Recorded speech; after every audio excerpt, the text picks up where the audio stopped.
Olá, olá, boa noite todo mundo. Boa noite, Walter. Tudo bem aí? Boa noite, Wilson. Prazer estar aqui. Boa noite a todos aí, tá bom? Ah, maravilha. Eu tô aqui de Belo Horizonte, Walter está em Campinas. Tá fazendo frio aí hoje, Walter? Como é que tá a temperatura?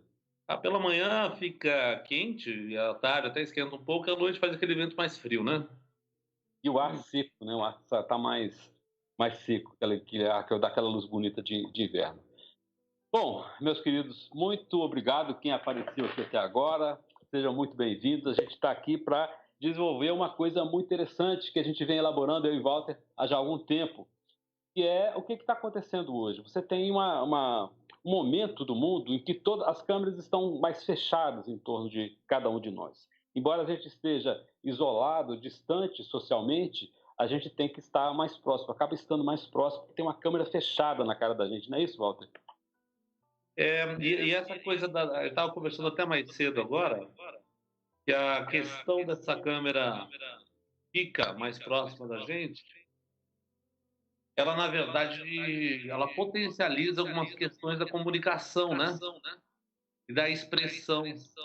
Fora isso, eu acho que a gente nunca se comunicou com tanta gente ao mesmo tempo como agora, viu? Eu tenho a sensação que ele está se comunicando com mais gente do que quando ele estava naquele normal, antigo, de sair para o escritório, porque potencializa as relações, potencializa o número de pessoas participantes, potencializa, por exemplo, esse momento que a gente começa a ampliar o contato com o mundo, né?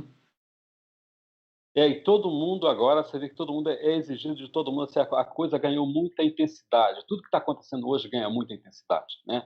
É um momento que o tempo ele é mais curto, o tempo que você tem, por exemplo, o tempo que você passava antes com os seus colegas de escritório, você almoçava com eles, então você tinha um tempo maior para ter um contato direto com as pessoas. Isso agora não acontece mais. É um tempo mais curto e tem que ser melhor aproveitado. Nesse tempo você tem que ser completamente verdadeiro, você tem que ser intenso, você tem que passar aquilo que você tem que passar com intensidade em um tempo curto, né? E o Walter é o grande especialista nisso, porque o Walter é o cara que começou treinando atores para o cinema, para a televisão, evoluiu disso para treinar líderes e o que o Walter faz é principalmente alguma coisa transformadora, né, Walter? Você entra na alma das pessoas para liberar aquilo que está escondido, aquilo que está travando a expressão verdadeira de cada um, né, Walter? É isso mesmo, Wilson. Quando a gente pensa na comunicação, pensa na pessoa como um todo. Quando você falou assim de alma, até gosto disso, porque está falando de essência. E a câmera e a proximidade que a gente tem agora é diferente. Por exemplo, no presencial, porque eu também acho que aqui é presencial, da maneira, é o novo presencial. Mas a câmera está tão fechada na gente, no rosto, nos olhos, que ela demanda uma qualidade que é diferente. Quando você está um pouco mais afastado, ou por uma mesa, ou por uma sala, enfim, por mais pessoas, você tinha vários focos. Então, você não precisava ser tão preciso como você estava dizendo, levantando aí. Você não precisava ser tão eficiente na sua comunicação. Existia um espaço para você rearranjar e já tinha um personagem pronto, né? Um personagem profissional que chegava daquela maneira, ele sabia lidar com aquele universo. Hoje não, hoje a câmera está no nosso rosto, a qualquer momento. Ou você pode estar de pijama, pode ser à noite, de manhã, você é convidado para uma chamada, para uma reunião. Você tem que estar pronto a todo momento. E aqui, ó, a relação é olho no olho. Por incrível que pareça, as pessoas pensavam que isso ia esfriar um pouco a relação. Talvez não. Talvez isso tenha aproximado e faça e tenha aí para mim uma condicionante que eu acho interessante, que as pessoas têm que estar mais presentes. Eu tive agora recentemente participando de uma reunião para tocar um projeto, lógico, totalmente online, né? Mas às vezes eu via a pessoa falando comigo, olhando para o celular e se distraindo com outras coisas. Aquilo era muito pouco efetivo, porque você desse lado se sente pouco visto, e é importantíssimo que a gente seja visto e ouvido, e aí tirava o foco, aí não era muito produtivo. Agora, quando você está aqui, tem que ter um estado de presença maior. Eu tenho que você, ou com vocês agora nesse caso. Eu tenho que estar aqui de Então, fato.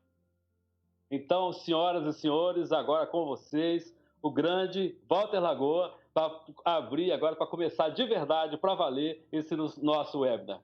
Walter, com você. Obrigado, Wilson. Obrigado a todo o povo brasileiro, a nação brasileira, por esse contato. Eu preparei aqui um pouquinho para falar da comunicação e quero ser mais objetivo, de maneira que possa passar algumas ferramentas para você que está aí nos assistindo comece a usar. Quando a gente fala dessa comunicação exponencial, a gente está falando também do seu potencial exponencial. E esse olhar para dentro para ir retornar em expressão, em verdade, em potência, né? Em força. E que tem muito a ver com naturalidade. É quase um convite quando você mistura agora, lembra do personagem, a gente estava falando, do personagem profissional que a gente veste, um dos nossos papéis, e de repente que se mistura com o pai de família que está em casa, que também é o estudante, que também é o filho, né? Que também é o neto. Tudo no mesmo ambiente, a gente se confundiu e não conseguiu mais fazer essa divisão. E eu acho essa provocação excelente, porque nós somos um todo. Nós não somos aquele ser fragmentado. Então, o que eu acho interessante nisso tudo é essa possibilidade da gente se experimentar de fato quem nós somos. Então, quando eu penso em comunicação, quando você pensa em comunicação, pensa que está assistindo aí, o que vem à cabeça? Eu, inicialmente, quando pensava em comunicação, ou algo nesse sentido, eu pensava assim, nossa, em falar bem, em ter uma boa postura, em organizar bem as ideias, e a comunicação sempre na relação com numa reunião, com mais pessoas, ou em cima de um palco. E não é isso. A comunicação, quando ela começa? Quando você acorda. É o pensamento que você tem um diálogo interno com você intenso, do início ao fim.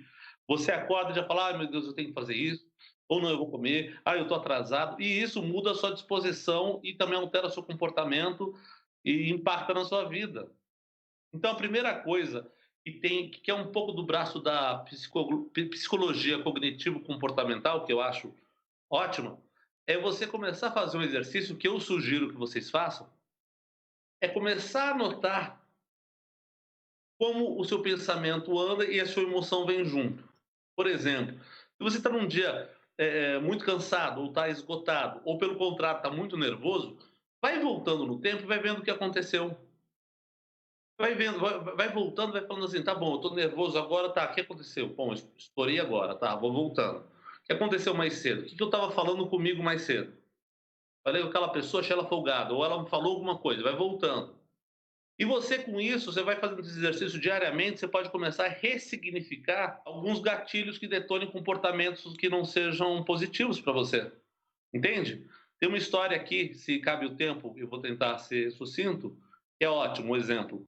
Imagina você agora, em tempo de isolamento, você está com seu filho doente, e você é obrigado a ir 1 hora da manhã nesse frio, está chovendo, e você tem que comprar um remédio urgente na farmácia. Você chega na farmácia, tem aquelas vagas, sabe, que você embica o carro. Você chega lá, tem um folgadão, colocou o carro atravessado, de maneira que você não pode parar o carro. Aí na hora que você já estaciona um pouco mais para frente, molha, sai, toma aquela chuva, tá frio. Você entra já cuspindo fogo, falando, meu Deus, eu vou falar um monte para essa pessoa que parou o carro aqui. Só que na hora que você entra, a pessoa já está saindo. Estava pronta, estava pronto para a briga. Na hora que você chega no caixa, você vai comentar, né? Aquele cara parou o carro ali daquela maneira, tal. Mas antes de você falar, a atendente fala: tadinho, ele está com o filho internado, com Covid, já entubado e precisa de um medicamento que acabou no hospital. E ele está desesperado. Você vai ter a mesma raiva? Você ressignifica aquilo, toda a raiva que você produziu em cima de um pensamento, de uma criação tua. Eu falo isso de maneira preliminar, porque o comportamento é muito importante para a gente passar, então, para a expressividade, porque as coisas nascem dentro da gente. E o nosso comportamento, a maneira que nós pensamos, a gente estava conversando mais cedo, né, Wilson, sobre como a gente é viciado em algumas emoções, como a gente é viciado em algumas crenças, né? Algumas crenças que são limitantes, outras até fortalecedoras, mas como a gente se vicia em comportamento, em maneiras de pensar. Avançando aí, então a primeira coisa que eu quero deixar claro aqui para vocês é comece a investigar como é que você tem pensado, o que você tem feito, como você está articulando, se você está sendo otimista, pessimista, principalmente nesse momento, que a gente, de certa maneira, é obrigado a olhar um pouco para dentro, mesmo sem tempo, mesmo sem espaço. Então aproveita para fazer isso, tá? Na comunicação, tem algumas pesquisas que apontam aí que 7% só da comunicação são palavras, certo? Aí vão falar que 35, 38% voz e fala, voz e fala. E aí vai para 55% o não verbal. Todo mundo acha isso um pouco absurdo. O que é o não verbal? O não verbal é a expressão, é o olhar, é a roupa que você veste, o óculos que você usa. E agora, em tempos de comunicação exponencial, até o ambiente que você está projetando atrás. Tudo faz parte agora da sua imagem e compõe a sua comunicação, até o espaço de onde você fala. Então, quando a gente pensa que o não verbal é tão importante, a gente nem pensa nele. E eu fiz até um vídeo aí para pra uma, uma executiva que dá uma palestra para uma multinacional, que era a grande preocupação da liderança. Sabe o que estava acontecendo com os líderes? Estavam acostumados a lidar lá com um modelo antigo, vamos dizer assim, né? Que era aquela maneira de liderar, que era próxima, que tinha uma reunião presencial, enfim, e que de repente não se viu sem as pessoas ou os liderados. E ela apontava que não era uma questão de idade, não era a pessoa mais velha que tinha mais dificuldade, não, era o comportamento, era o modelo mental de cada um. E uma das coisas que ela apontava é: imagina que eu estou aqui com vocês e de repente eu começo a fazer assim, ó, a comunicação é importante, começo a baixar o olhar e olho para cá, de repente você está falando, eu estou numa reunião, eu começo a olhar para cá, ou seja, eu perco o contato com você, porque eu estou acostumado com aquele ambiente anterior que eu estava numa sala, eu poderia fazer uma anotação no papel. Eu não fico dando atenção totalmente para a pessoa. Só que o líder, nesse momento, quando ele faz isso, ele desvincula, ele corta a conexão com o outro. Porque a única coisa que eu tenho é essa janelinha. Se nessa janelinha a pessoa não me dá atenção, eu não me sinto visto nem ouvido. Aí acabou. Aí você pode saber que a coisa foi pelo buraco. Então é importante a gente começar a olhar para isso. E aí está a importância do não verbal. Como a gente. E tem um desafio no não verbal, né? Então, eu estou falando de expressão facial, estou falando de gestual, e eu estou falando, não estou falando de oratória. Eu criar um modelo, colocar assim, voz, gesticula assim, fala das mãos.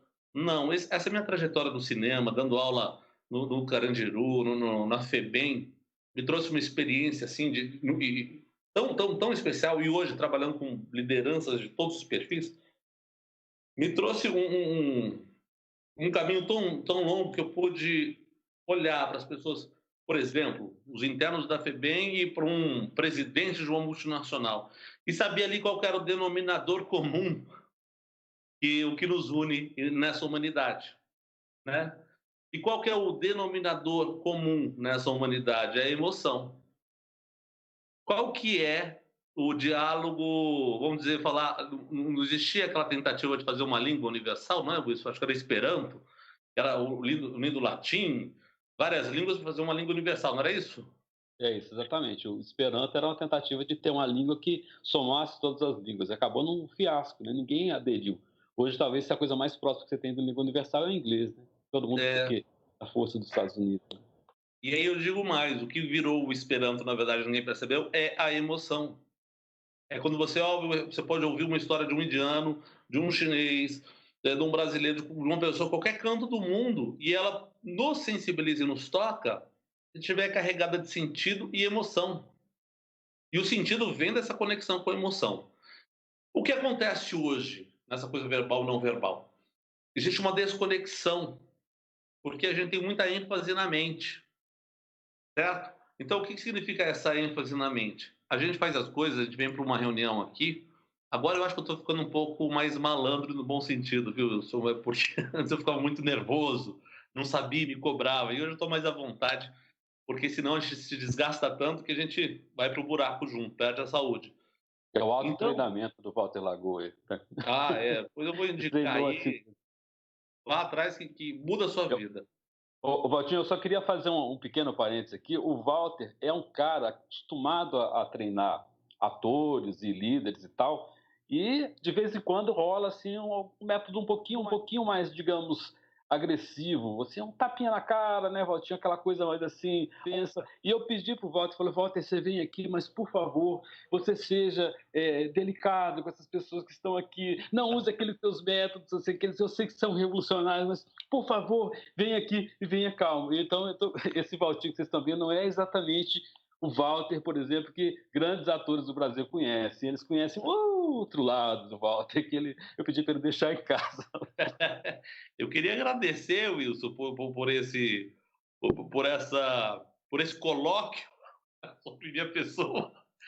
Tão gostoso. A coisa de tapa é mito, tá? Não existe não. Aqui é só carinho, é no amor a conexão.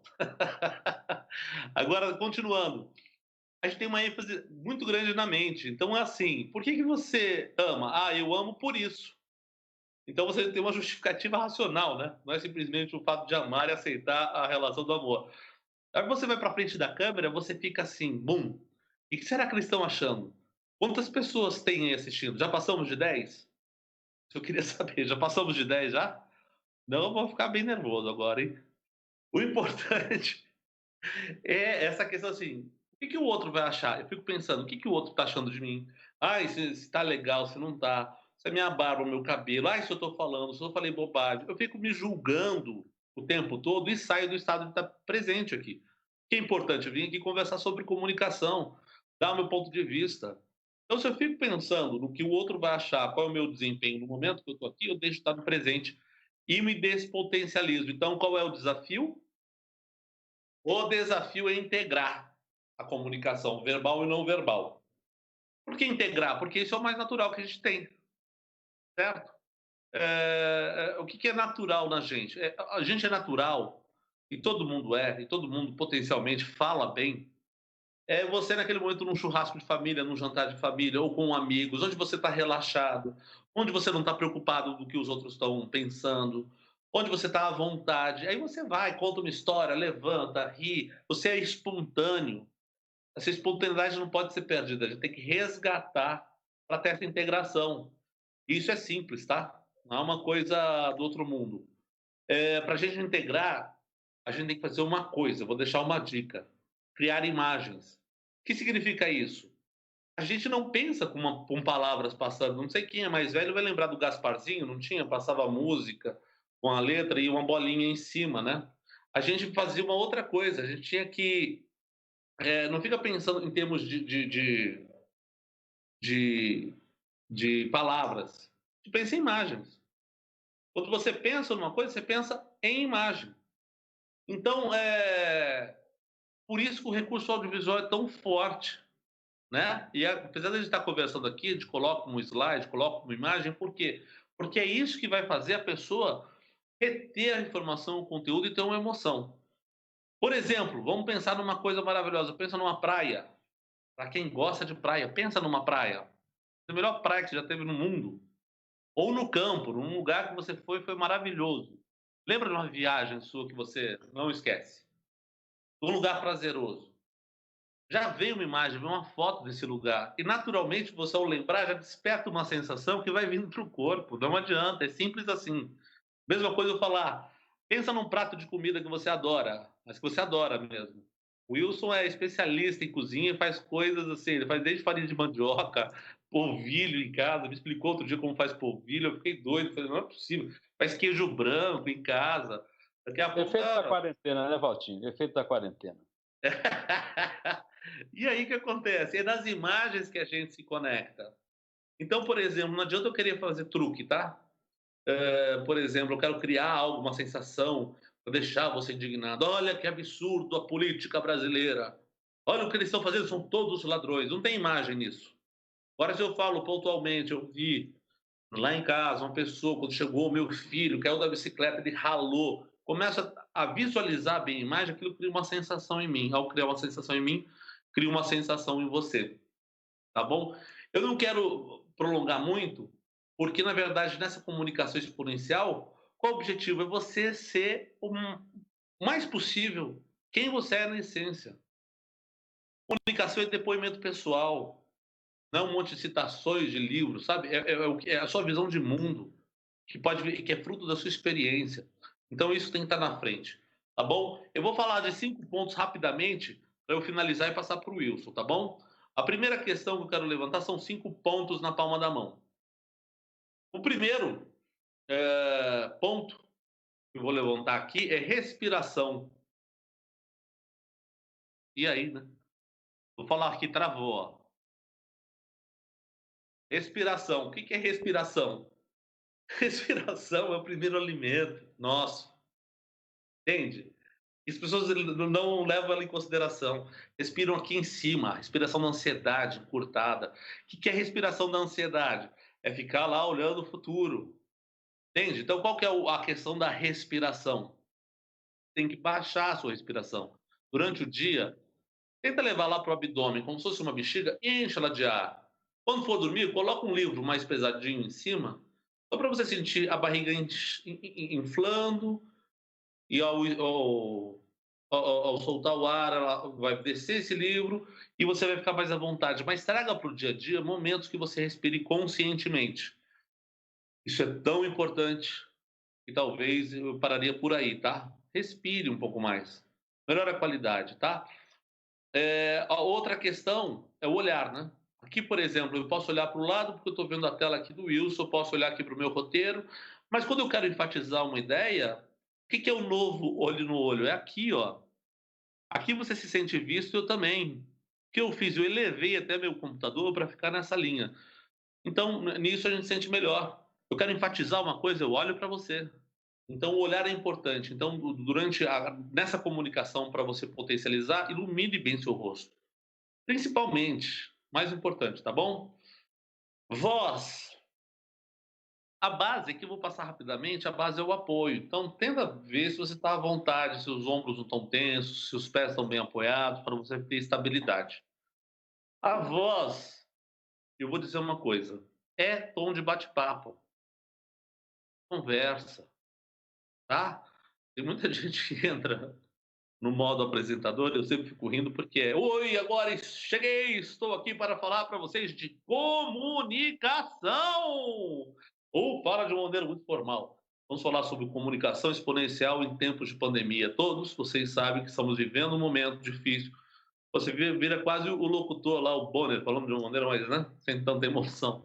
Seja mais próximo, é uma conversa, tá? E a essência da mensagem. Tenha claro o que você quer dizer.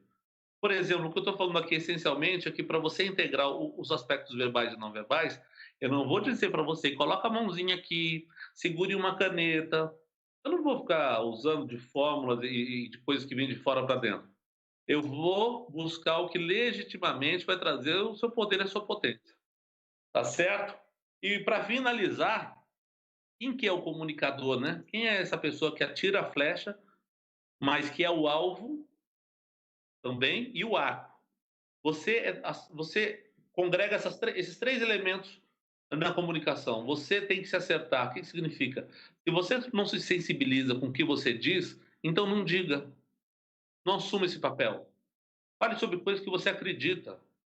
E se você não acreditar tanto, ache os pontos que você mais acredita.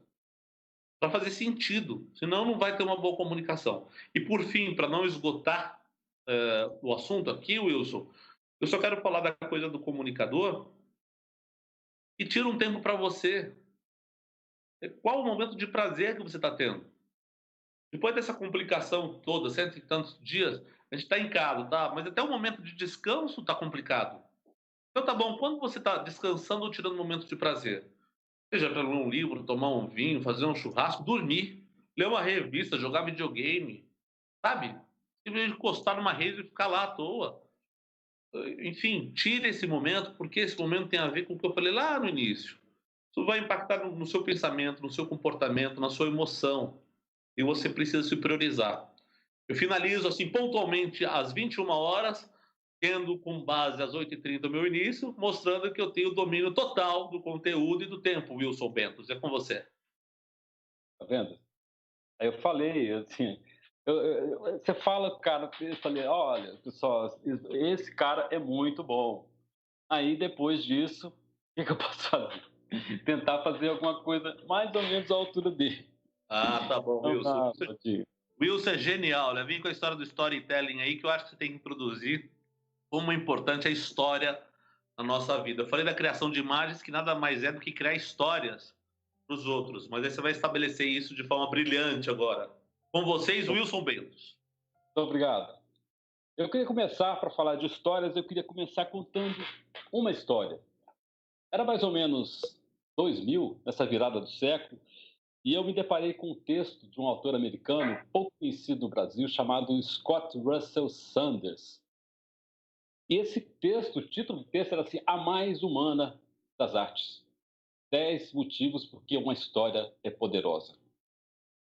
E eu vou falar para vocês, esse texto dividiu a minha carreira ao meio. Eu sou um profissional antes, eu era um profissional antes de me encontrar com esse texto e me tornei outro depois. Porque caiu assim em cima de mim com um peso enorme o poder dessa coisa. O que, que é a história? O que, que a história de fato, de por que a história é importante por nós, para nós humanos. De lá para cá, eu só tenho encontrado coisas que confirmam ainda mais o poder dessa história. Bom, então eu queria começar falando sobre a liderança. Né? Quando eu comecei a olhar para a história, correr atrás da história, eu me deparei com um livro de um cara chamado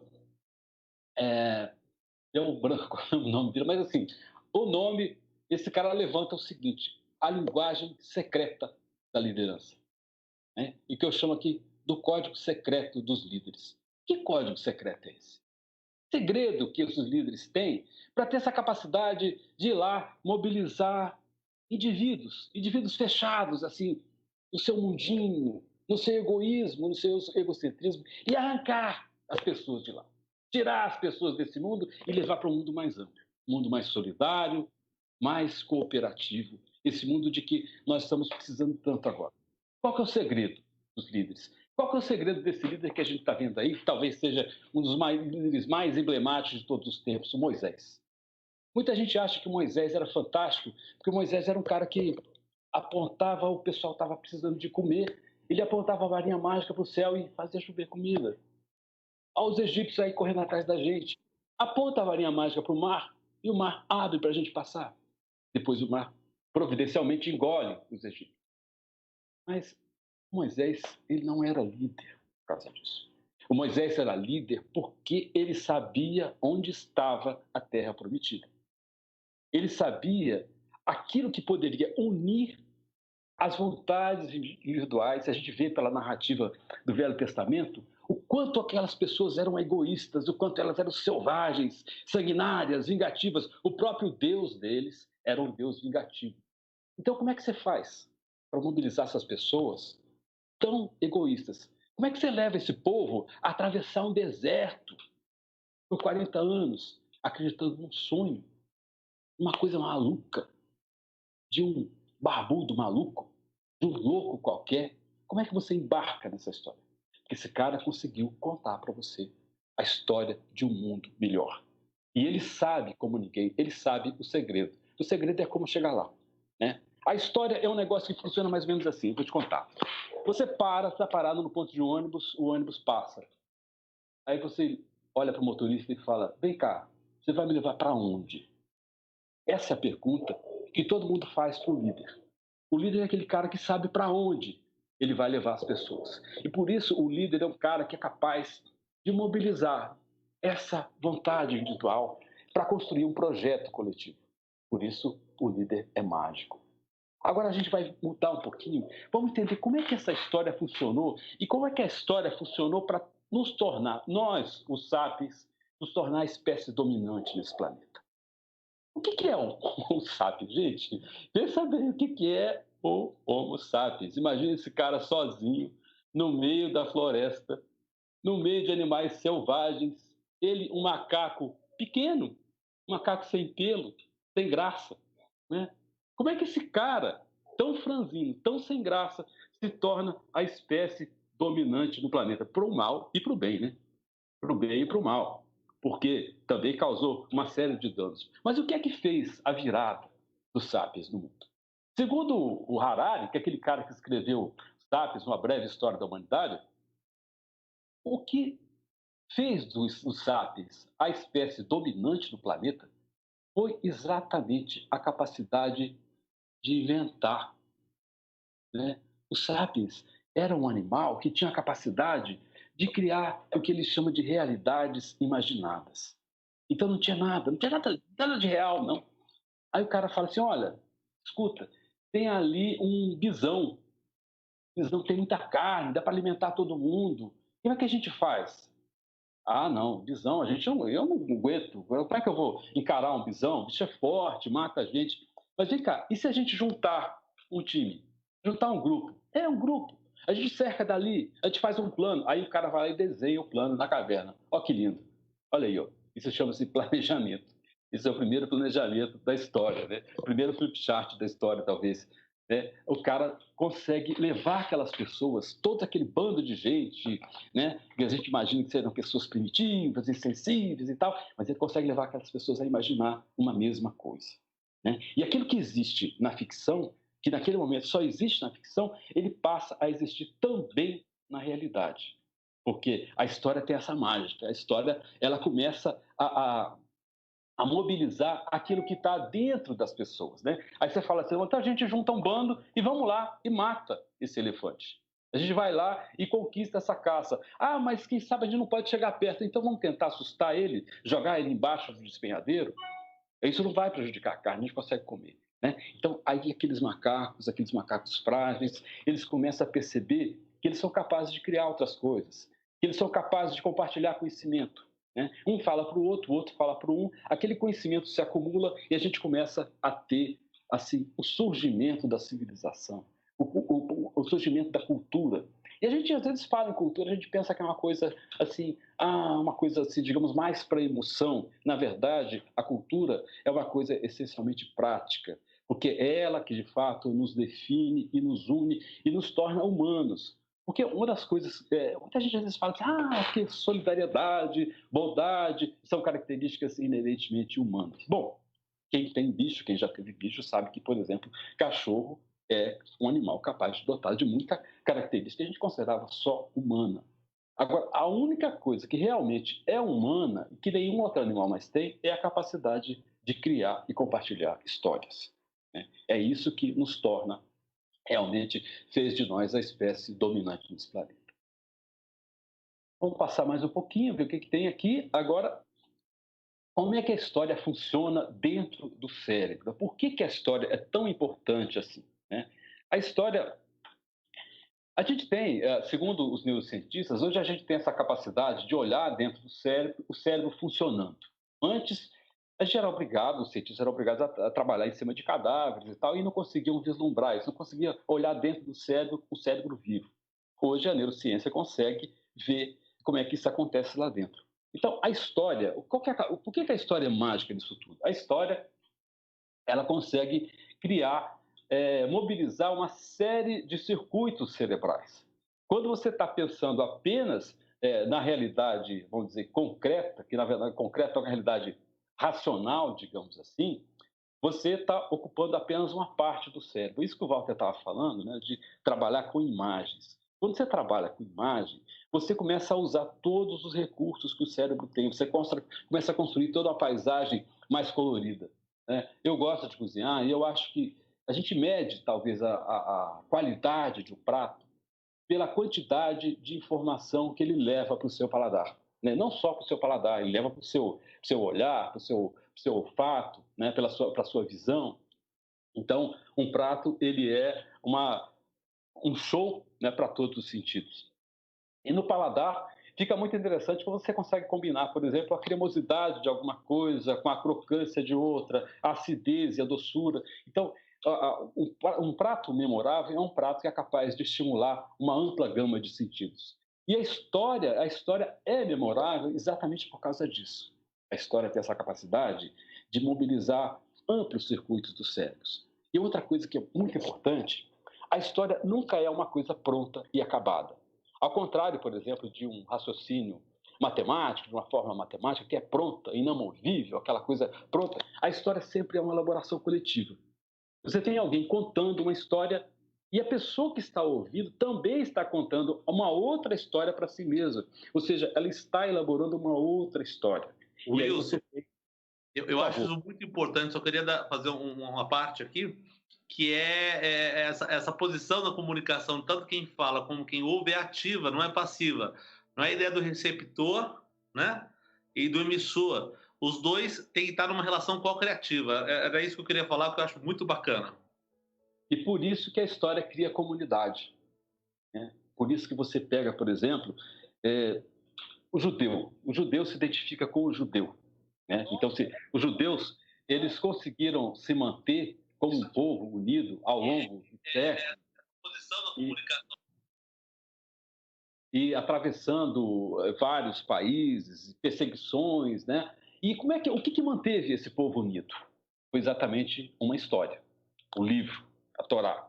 Eles se reuniam falando vários idiomas diferentes, em diferentes lugares do mundo, costumes diferentes, mas o que os unia?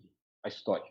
A ideia de que eles são um povo prometido, né? Um povo a quem foi um povo escolhido, a quem foi destinado um destino especial. Né? Agora, por outro lado, a gente vai ver também que as histórias, já que eu falei dos judeus, as histórias elas também dividem. Então, ao mesmo tempo que você tem ela une os judeus, ela separa os judeus de árabes, por exemplo. Então, a história, a gente tem que entender a história, e nesse momento em que a gente está falando de comunicação exponencial, isso é muito importante, a gente tem que entender que história que a gente está contando na verdade. A história é quando você está de frente da câmera, porque a câmera hoje virou o instrumento de trabalho de praticamente todo mundo, mas que tipo de história que você está contando? Isso que o Walter está falando. Que cenário que você construiu? Que personagem que você encarna? Será que esse personagem é verdadeiro? Porque se for verdadeiro, você tem condição de sustentar. Se for falso, ele vai desmoronar no primeiro momento, no primeiro olhar que você der para a câmera. Né? Então, isso é uma coisa muito importante. Agora, eu queria passar mais para uma coisa mais prática, para a gente entender como é que isso funciona na realidade. Vamos lá, vamos botar a mão na massa de verdade. Vamos tentar ver como é que a gente pode aplicar essas coisas da história no nosso dia a dia. Bom, a primeira coisa que eu queria falar para vocês aqui é a diferença da narrativa. Veja só, se você tem um tocador de obra, um político tocador de obra, ele vai te contar, olha, eu fiz não sei quantos milhões de quilômetros de asfalto. O contador de histórias, quem consegue se comunicar com as pessoas, ele vai te dizer o seguinte, olha, vou te contar uma coisa. Hoje, o filho do pobre pode sair de casa de meia branca. Ele não falou em estrada, ele não falou em nada, mas ele conseguiu contar para você uma história cheia de imagens. Ele levou até você a possibilidade de você criar junto com ele, de você sentir que você faz parte dessa comunidade que ele está iniciando. Né? Por que, que a história é importante nesse momento? Nós estamos num momento de transformação. Nós precisamos de mudar esse mundo, porque a maneira como ele vem funcionando não deu certo. A gente está enfrentando uma pandemia agora porque a gente fez alguma coisa errada, como espécie, como civilização. Então a gente precisa consertar. E para consertar, a gente precisa de histórias. A gente precisa de contadores de histórias, mas não contadores de histórias meramente de ficção, histórias para as crianças, para fazer a criança dormir. A gente precisa de histórias mobilizadoras, histórias capazes de tocar o coração das pessoas e levá-las a imaginar uma realidade melhor que essa, a realidade possível de ser construída. Se as pessoas forem capazes de imaginar uma realidade melhor, só se elas forem capazes de imaginar uma realidade menor, ou seja, de criar uma ficção sobre uma realidade melhor, diferente que essa, só se elas forem capazes de imaginar e de sonhar, elas serão capazes de construir. A gente só consegue construir na real, na, na realidade, tornar as coisas mais concretas, mais tangíveis, tocáveis, se antes a gente conseguir construí-las na nossa imaginação, no nosso sonho. É o que dá concretitude às coisas, exatamente a capacidade de levar esse sonho a ser compartilhado. Então, é tudo, na verdade, começa com o sonho. Se a gente for pensar o que é um grande banco, o que é uma grande empresa, é alguma coisa em que as pessoas acreditam. Não é uma sede, não é uma situação financeira, não é nada disso. É apenas uma coisa que existe, de verdade, só existe porque existe na imaginação. É tudo sonho. É isso que eu queria dizer por enquanto. Agora eu queria ouvir as perguntas de vocês. Muito obrigado. Muito bom, tá vendo, Wilson? Wilson, eu fiquei até envergonhado agora, porque você me enalteceu tanto, aí você dá esse show falando da história, e terminamos com um sonho que se sonha só é só um sonho que se sonha só, né? Um sonho que se sonha junto é realidade. E você sabe que isso tem muito a ver com uma leitura que eu fiz agora que chama Economia Dunnett, que um economista fala que as imagens, a criação dessa história através de imagens do sonho, o que era crescimento do PIB só, né? Então você tinha uma curva curva não, uma linha que era ascendente ou diminuía, mas assim, é sempre crescimento. Só que esse sonho, entre aspas, ou essa imagem, ela é irreal porque ela não é sustentável no tempo. A gente morre porque vai tirar recurso da onde esse crescimento que não para. E a economia Dante, por isso que é Dante, é o formato de um Dante, onde as coisas são sustentáveis em círculos e tudo vai indo pro equilíbrio. É perfeito, né? Tá em tudo. Se a gente parar para pensar, a imagem está em tudo. Vamos para as perguntas. Aqui, a pergunta é: como é que você se sustenta diante de um mundo do cancelamento? Como é que você cria a sua própria narrativa do mundo do cancelamento? Queria passar essa para você, Valtinho. Qual é? Retoma essa pergunta que foi difícil. Como é que nesse mundo do cancelamento? Como fazer um depoimento pessoal, né? A Fernanda Zequinato está perguntando isso aqui. Como é que você faz um depoimento pessoal no mundo do cancelamento? Como é que você se expõe? Imagino que ela está perguntando como é que você se expõe, que você é verdadeiro, talvez no mundo que você pode ser cancelado a qualquer sinal, qualquer motivo. Pois é, eu acho que se a gente pensar, se a gente pensar no negativo que é o cancelamento, talvez ele seja positivo, porque o que está cancelando ou está sendo cancelado na sua vida talvez não faça parte. Por isso que é uma oportunidade de você começar, não é fechar em pequenos grupos, porque está acontecendo uma polarização, né? Então eu mesmo, por vezes, coloquei nas minhas redes sociais quem era contrário à minha opinião ou estava colocando coisas absurdas, era mais fácil excluir, cancelar. Mas talvez seja oportunidade para você achar o seu caminho e o seu propósito de vida. É o que você quer entregar para esse mundo e dividir. Porque se você pensar em felicidade em todos os sentidos, tudo aponta para uma coisa: é compartilhamento. É estar junto com o outro e tornar possível algo maior. Entende? Sempre não existe uma felicidade só. Então, para mim, essa é a grande questão. Como a gente se coloca, talvez no momento parece que existe um momento de fechamento, mas é igual uma supernova, não é? Quando ela vai explodir, ela retrai, vai adensando, depois ela explode, expande.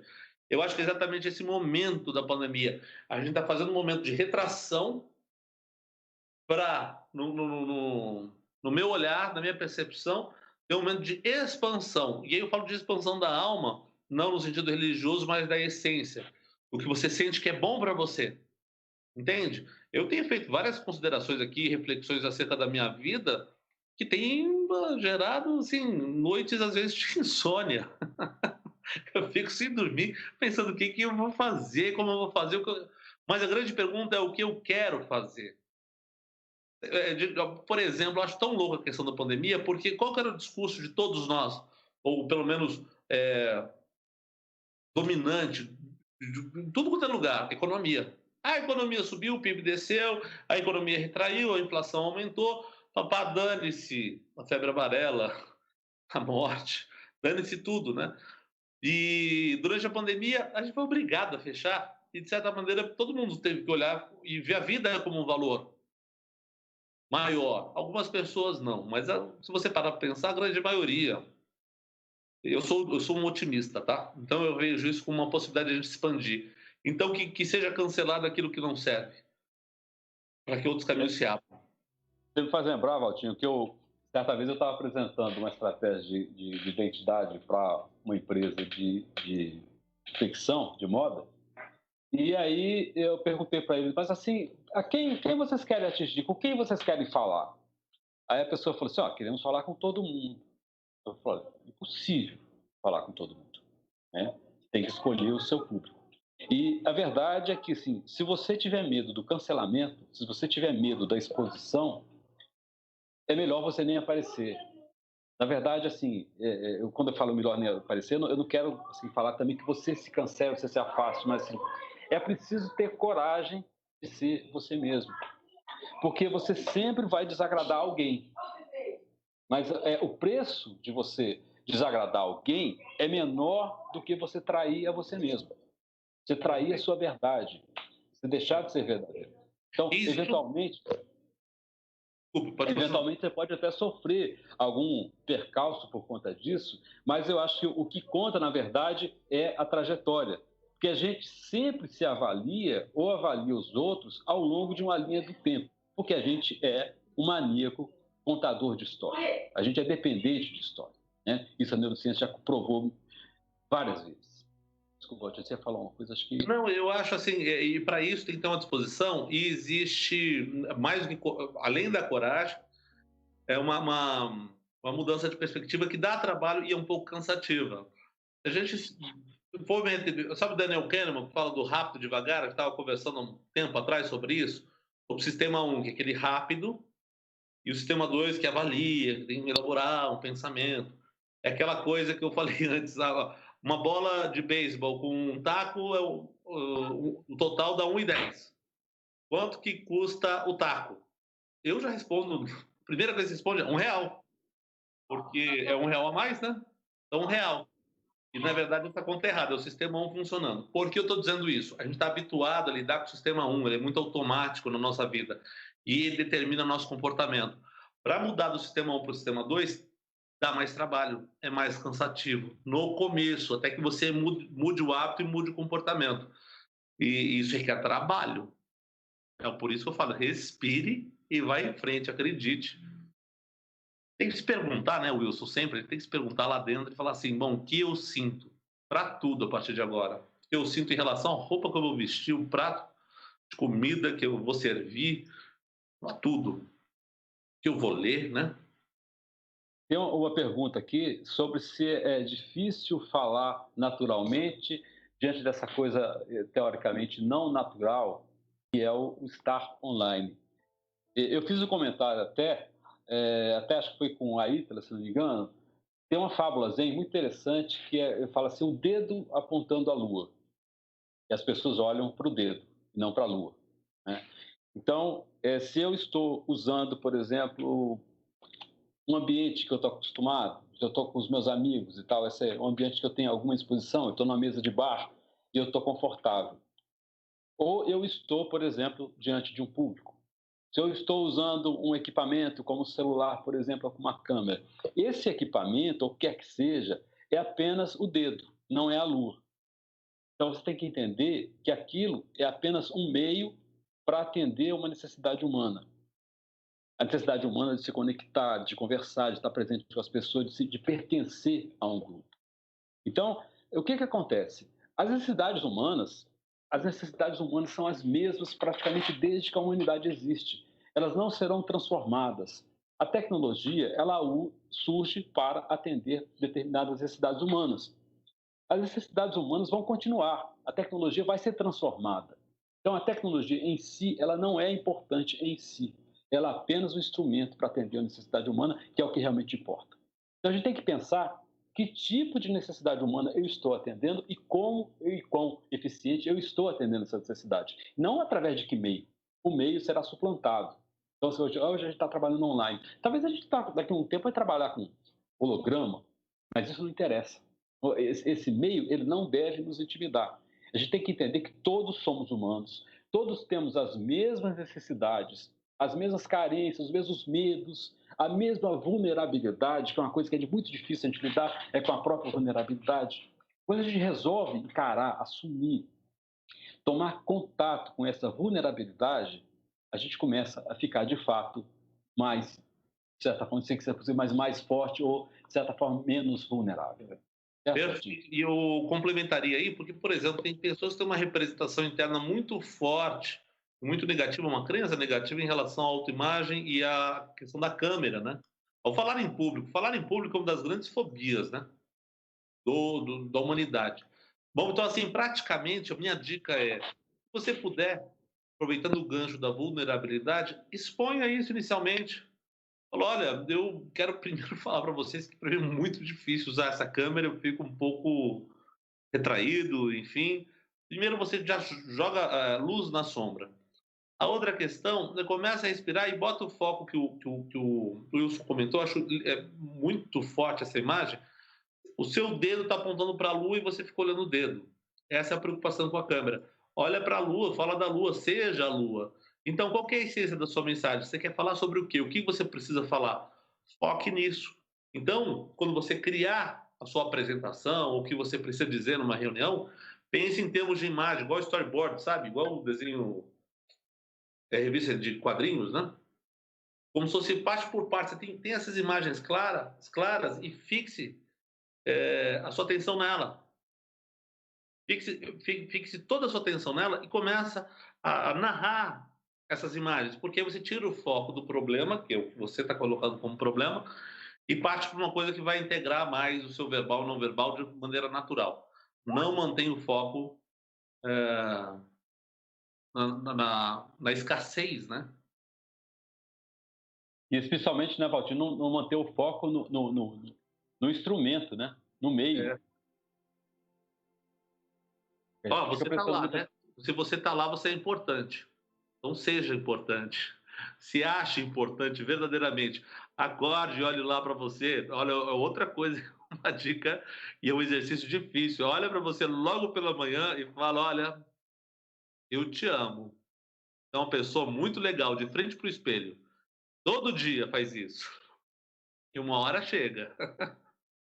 Valtinho, Instituto Vivarte está perguntando. Desculpa aqui se eu não estou conseguindo ver todas as perguntas. Eu estou vendo aqui à medida que a gente está compatibilizando uma coisa com a outra. O Instituto Vivarte pergunta, que acho que essa é muito para você, histórias que tocam o coração e imaginar a realidade melhor. Sonho. Como colocar isso em prática com tanta dificuldade de se expressar em um vídeo? Como trabalhar isso? Olha, tem dois aspectos aí, né? Tem bem claro qual é o seu sonho, né?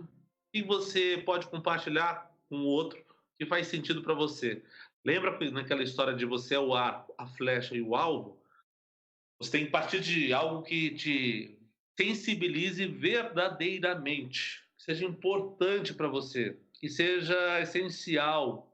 Então, faz isso olhar para dentro. Começa a se perguntar: eu gosto disso, eu não gosto disso? Eu preciso afastar alguma coisa, eu preciso trazer mais isso, eu quero ser outra coisa, eu tenho que mudar o comportamento. E não é de uma hora para outra, é trabalho. Aí é um empenho diário. Que novos comportamentos você quer colocar e adotar na sua vida? E principalmente, responda a pergunta: o que você quer fazer agora? Ou daqui a 5 anos? Onde você quer estar? Isso é meio um papo de coach, mas é legal você fazer essa projeção para o futuro. Ou que mundo você quer estar? O que você imagina da sua área de trabalho? O que pode melhorar, mas sendo otimista e visualizando isso, porque o que o Wilson falou é muito verdade. Você só vai poder mudar a realidade se você tiver uma imagem clara de futuro, uma imagem que se projeta, que é para onde você vai caminhar. Se você tiver isso bem claro, não importa se você vai gaguejar, se você vai ficar nervosa na hora de comunicar, isso não é importante.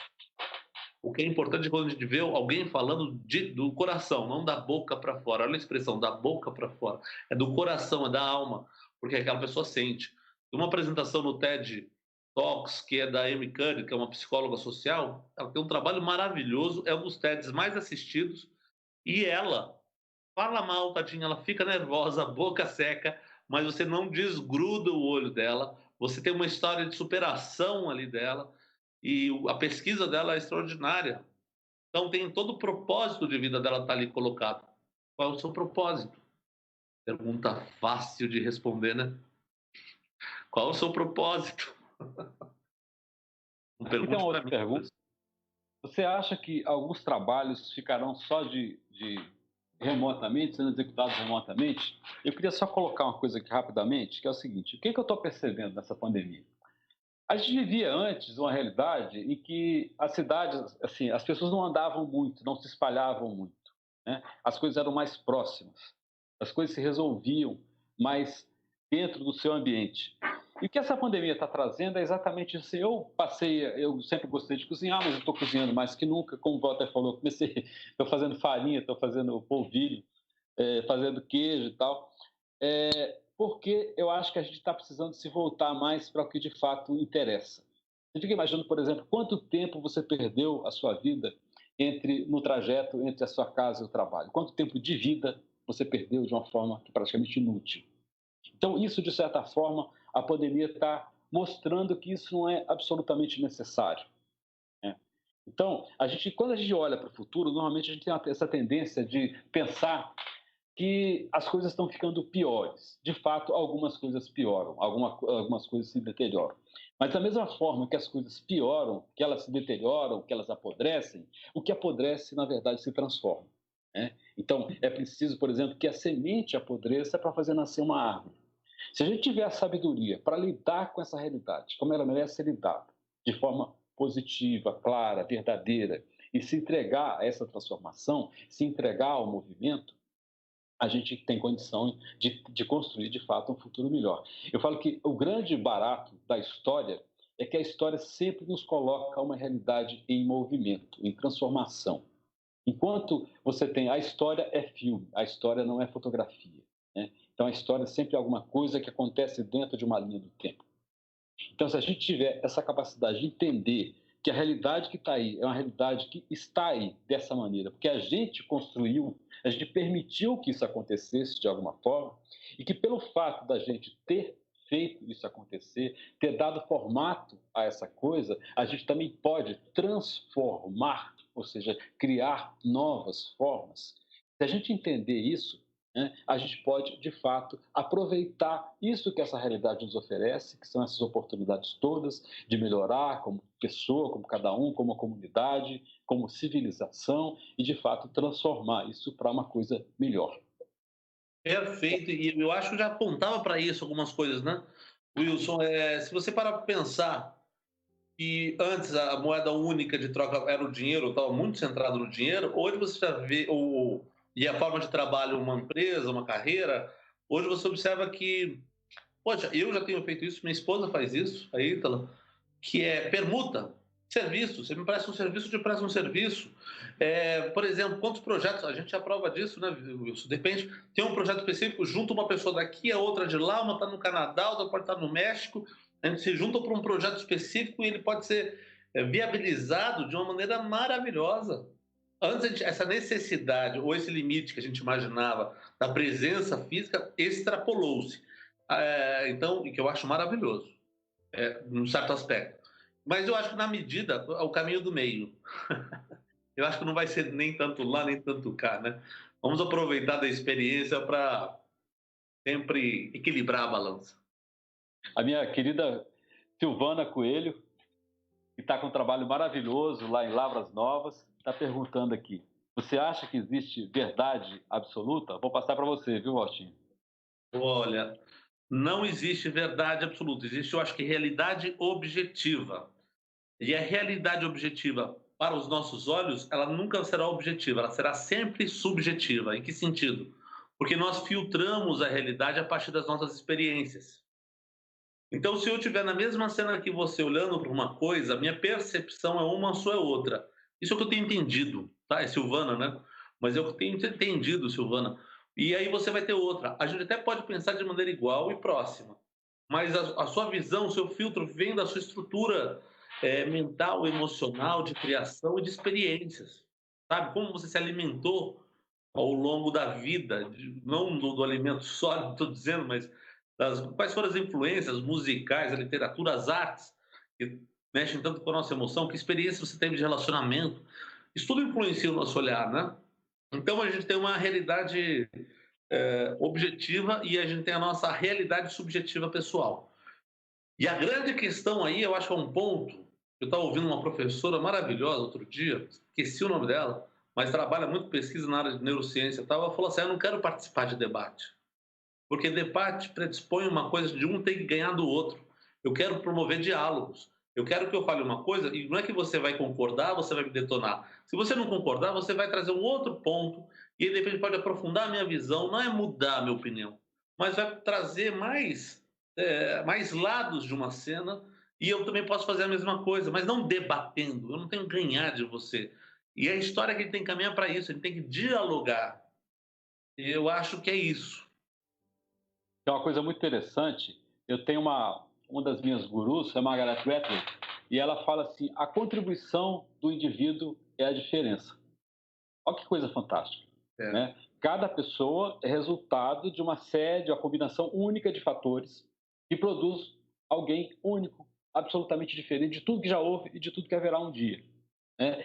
E esse indivíduo único, ele tem também um olhar completamente diferenciado sobre a realidade. A capacidade, e é isso que a natureza usa para criar, para transformar. A vida se mantém por conta e por causa da diferença. A vida se mantém de produzir diferenças. Por isso que o racismo é uma coisa completamente idiota, uma coisa descabida, uma coisa que vai contrária à vida, né? Então, assim, o indivíduo, na medida que o indivíduo entra com a sua contribuição individual, e você tem coragem de colocar aquilo que você de fato é, aquilo que a vida te deu para transformar você naquilo que você é. Então, essa contribuição é única. E à medida que ela se une com outras contribuições de outras pessoas que também são únicas, a gente tem esse tecido maravilhoso que é a vida, sabe? Que é formado por um monte de contribuições individuais. Eu falei agora, viu, Silvana? Até lembrei, a Silvana está fazendo um trabalho maravilhoso lá em Lavras, que ela chegou e pegou o pessoal que já fazia os balaios, né? Os homens faziam balaios e ela ensinou as mulheres a bordar. E aí você olha aquela tessitura, aquela trama daquilo, a trama do bambu que está por trás, que é o balaio, e a trama das linhas que estão por fora, que é o bordado. Então, eu acho que isso é a vida. A vida é isso, assim, cada cor, cada fibra é um indivíduo. E ela é linda, ela é maravilhosa e é diversa e ela é viva exatamente pela capacidade de ela se expressar na diversidade, de como todas essas variáveis elas se combinam para formar uma realidade nova. E eu queria chamar a atenção aqui para uma outra coisa, um cara que todo mundo fala que ele é um patrono do individualismo, o Adam Smith, quando ele fala que a gente deve esperar o pão de cada dia, não da generosidade do padeiro, mas de que ele precisa vender alguma coisa para sustentar a família dele. O Adam Smith, ele acabou, acho que, a meu ver, sendo deturpado, porque o grande barato do Adam Smith é quando ele descreve o mercado. E o que é o mercado? O mercado é a soma de vários indivíduos, de várias especificidades, de vários talentos diferentes que se combinam num todo diverso, de forma que um atende à necessidade do outro e todos se completam, né? O mercado saudável é um mercado em que não há exploração, é um mercado que eu diria é um mercado ecológico. Eu estou chamando de ecológico. Tem uma história que eu gosto de contar, que é a história da árvore, né? Vamos imaginar o seguinte: um dia a criadora, até que estou falando a criadora, porque não é o criador, né? Porque se alguém gerou esse mundo, foi uma criadora, foi um organismo feminino. Então, a criadora um dia chegou para a árvore e falou assim: olha, eu preciso que você espalhe por aí os seus frutos. E a árvore falou assim: como? Olha, eu preciso que você crie generosidade, que você crie abrigo para outros seres, que você atraia outros seres para a sua sombra, que você seja capaz de fazer com que esses seres levem adiante a sua semente, você possa ser capaz de abrigar. Então, a árvore, ela é frondosa, ela é grande, exatamente pela capacidade que ela tem de criar benefício para outros seres, de ela criar todo um universo próprio em torno do qual outros seres se desenvolvem e acabam por contribuir com ela. Quando você tem no ecossistema, por exemplo, um predador, uma coisa que me incomoda muito é a tal da competitividade, viu, Valtinho? Eu acho que competitividade é um negócio bobo e um negócio que a gente vai ter que superar a partir daqui para frente. Porque, vamos imaginar assim, um predador é um ser altamente competitivo. Então, por exemplo, o tucunaré, lá da Amazônia, quando ele entra dentro do ecossistema do Pantanal Mato Grossense, ele se torna um predador. E ele começa a devorar tudo, né? Bom, no final do predador é a fome, porque ele devora toda a cadeia alimentar e, inclusive, ele acaba morrendo porque não encontra alimento para ele mesmo. No ecossistema equilibrado, né, para o todo. Você cria relações em que até, por exemplo, o predador, ele serve, de certa forma, vamos dizer assim, de um reciclador do ecossistema, quando ele pega, ele prefere perseguir e matar um animal que já está perto da morte, que já está fraco, e que, teoricamente, precisa ser substituído por outro mais vigoroso, capaz de se defender melhor e propagar a espécie. Então, eu acho que uma das coisas que eu quero deixar bem claro aqui é essa coisa. A gente precisa sair desse mundinho dos indivíduos, esse mundinho em que a gente se fechou e ser capaz de se abrir. E como é que você se abre? É criando benefícios. É criando essa história da árvore. Eu quero ser frondoso, eu quero ser forte, eu quero me abrir para o céu. Bacana, meu. Então seja capaz de abrigar. Seja capaz de ter, trabalhando com você, combinando com você, no seu esforço de sobreviver, outros seres para os quais você também seja importante. Né? É isso que eu queria falar sobre esse aspecto da contribuição do indivíduo, que é uma coisa que eu estava me coçando aqui para dizer, viu, Valtinho? Tá ótimo. Bom, nós vamos aí nas 9h40, como estamos. Gente, eu queria Ok, acho falar que já estamos... a todos, acabamos de passar 3 milhões de pessoas ao vivo acompanhando a nossa live. É um sucesso estrondoso. Nunca no Facebook a gente teve uma audiência dessa. E já estamos entre o top 10 no Twitter, hein? Comentários lá. Tá vendo a realidade? A gente cria como a gente quer. Não é ótimo? Ah, maravilha. Carla Noronha, grande abraço para você, Carla Noronha. Bora lá, né, Valtinho? Tá lindo, tá bonito, mas a hora tá chegando.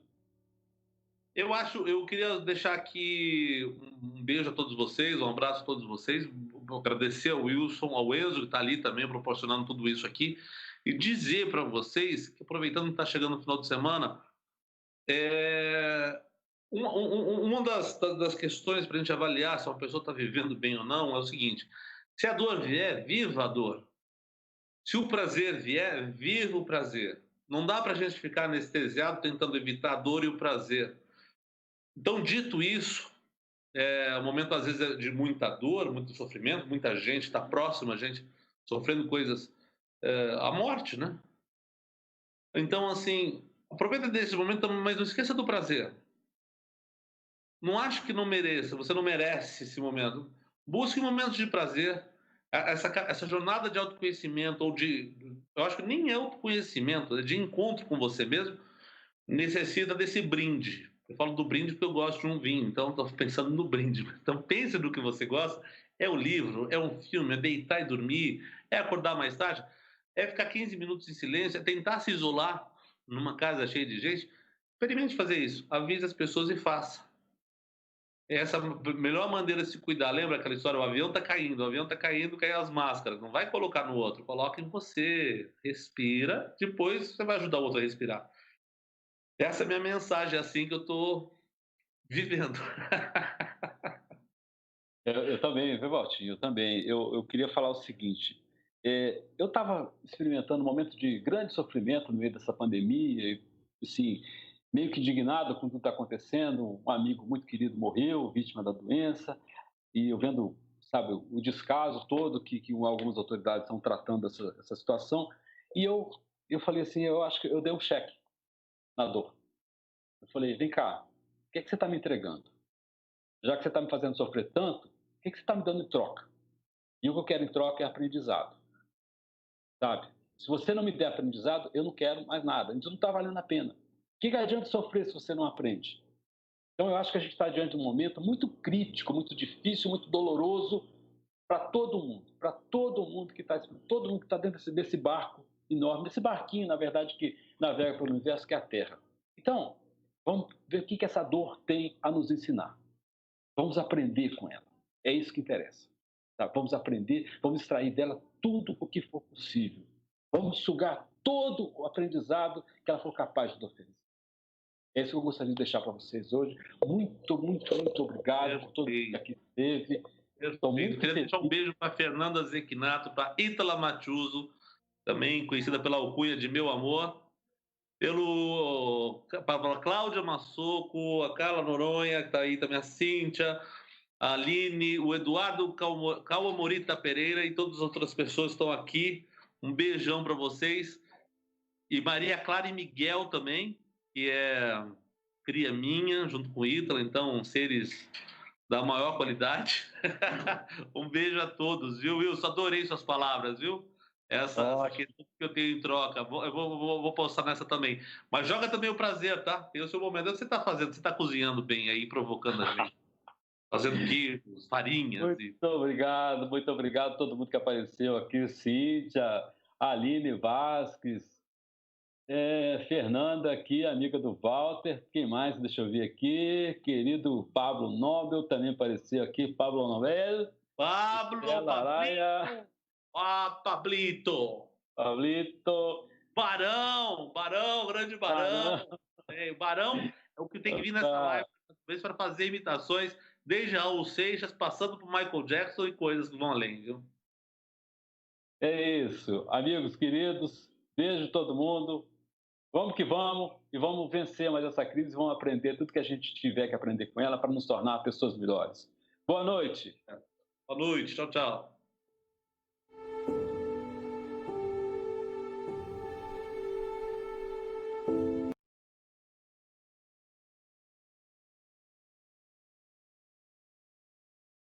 Eu passei aqui só para te dizer uma coisa. O Walter Lagoa, que é um dos maiores preparadores de atores do Brasil, o cara que treinou os atores do Tropa de Elite 1 e 2 e que já preparou governadores de estado, candidatos a presidente da República, já ensinou a essas pessoas como se comunicar melhor, vai estar aqui comigo na quinta-feira, às 20h30, aqui no Facebook, numa palestra ao vivo, só para te ensinar como se comunicar melhor, como se defender melhor no mercado de trabalho e na vida, nesse momento tão diferente, esse momento de quarentena, esse momento que todo mundo tem que lidar com a câmera e não sabe direito o que fazer. O Walter sabe. E ele vai te ensinar